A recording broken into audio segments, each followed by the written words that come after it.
Hello friends, welcome to achieve JRF by Jyoti Garg. आज हम क्या करने वाले हैं? आज हम पढ़ने वाले हैं फाइनेंशियल डेरिवेटिव्स का पार्ट 6।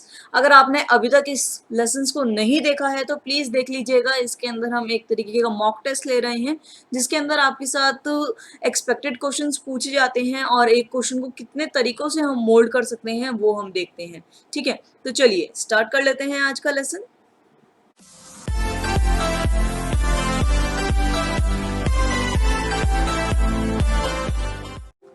फ्रेंड्स, जैसे कि मैंने आपको बताया कि आज हम करने वाले हैं फाइनेंशियल डेरिवेटिव का पार्ट 6। तो इसका एक भी लेसन मिस मत कीजिएगा क्योंकि इसके अंदर हम देखते हैं कि एक क्वेश्चन को कितने तरीकों से मोल्ड किया जाता है।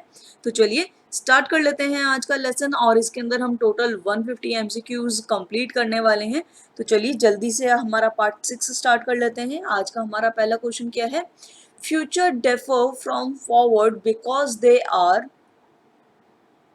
ये क्वेश्चन मैंने आपसे अपनी लास्ट क्लास में भी पूछा था जिसका आंसर आपको कमेंट सेक्शन में देना था और मैं उम्मीद करती हूँ कि आपने इसका आंसर ज़रूर दिया होगा। तो चलिए इसका आंसर फटाफट से देख लेते हैं। इसका आंसर क्या हो सकता है? इसका आंसर है D, that is a standardize contract.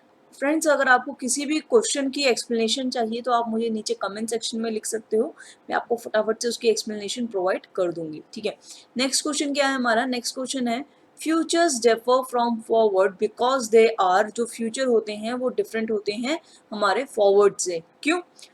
Used to hedge portfolios, used to hedge individual securities, used in both financial and foreign exchange markets, marked to market daily। तो फटाफट से इसका आंसर दे दीजिए, मैं आपके आंसर्स का वेट कर रही हूँ। चलिए, मुझे लगता है आपने इसका आंसर कर दिया होगा तो हम फटाफट से इसका आंसर देख लेते हैं। Answer is D, that is mark to market daily. ठीक है, चलिए फटाफट से नेक्स्ट क्वेश्चन की तरफ बढ़ते हैं। नेक्स्ट क्वेश्चन क्या कह रहा है हमारा? The advantage of future contracts relative to forward contract is that future contracts. अब वो एडवांटेज पूछ रहा है, वो क्या कह रहा है? जो फ्यूचर कॉन्ट्रैक्ट की एडवांटेज होती है as compare to forward contract की। ठीक है, तो उसमें फ्यूचर कॉन्ट्रैक्ट में क्या हमें ऐसी ज़रूरत, मतलब क्या ऐसी एक्स्ट्रा चीज़ हमें मिल जाती है? ठीक है, वो हमें बतानी है।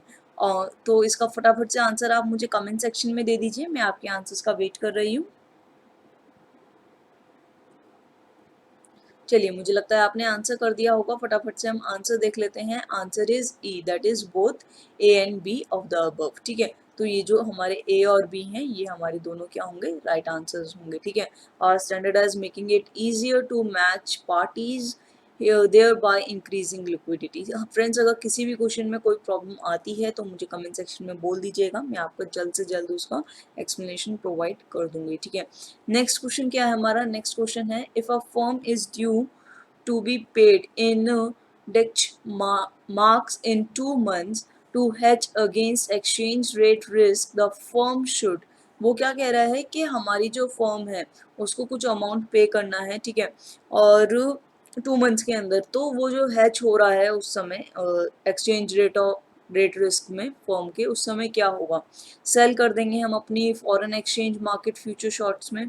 ठीक है, बाय करेंगे फॉरेन एक्सचेंज फ्यूचर्स लॉन्ग में, या stay out of the exchange future market रहेगी, या नन ऑफ दी अबव। तो इसका आंसर फटाफट से कमेंट सेक्शन में दीजिए, मैं आपके आंसर्स का वेट कर रही हूँ। चलिए, मुझे लगता है आपने इसका आंसर कर दिया होगा। फटाफट से आंसर देख लेते हैं। Answer is A, that is sell foreign exchange future shorts. ठीक है, चलिए नेक्स्ट क्वेश्चन की तरफ बढ़ते हैं। नेक्स्ट क्वेश्चन क्या कह रहा है? If a firm must pay for goods it has ordered with foreign exchange it can has its foreign exchange rate risk by. अब वो क्या कह रहा है कि एक फर्म है जिसको पे करना है गुड्स के लिए, उसने गुड्स ऑर्डर करे थे फॉरेन करेंसी के ऊपर और उसने हेज किया है फॉरेन एक्सचेंज रेट रिस्क उसका कैसा होगा। ठीक है, कैसे करेंगे? तो इसके ऑप्शंस क्या है हमारे? हमारे ऑप्शंस हैं selling foreign exchange future short, buying foreign exchange future long. Same options हैं जो हमने लास्ट उसमें देखे थे स्लाइड पे। ठीक है, तो इसका फटाफट से आंसर कीजिए, मैं आपके आंसर्स का वेट कर रही हूँ। चलिए, मुझे लगता है आपने आंसर कर दिया होगा। हम आंसर देख लेते हैं। Answer is buying foreign exchange longs. ठीक है, चलिए इसी के साथ नेक्स्ट क्वेश्चन की तरफ बढ़ते हैं। नेक्स्ट क्वेश्चन क्या है? If a firm is due to be paid in Dutch marks in 2 months to hedge against exchange rate risk the firm should dash foreign exchange futures dash।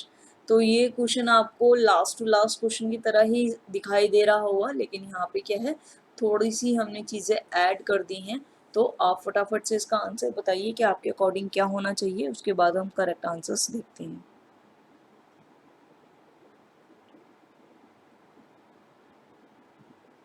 चलिए, मुझे लगता है आपने इसका करेक्ट आंसर दे दिया होगा, तो हम फटाफट से आंसर देख लेते हैं। Answer is sell and short, ठीक है। Should sell foreign exchange futures for short, ठीक है।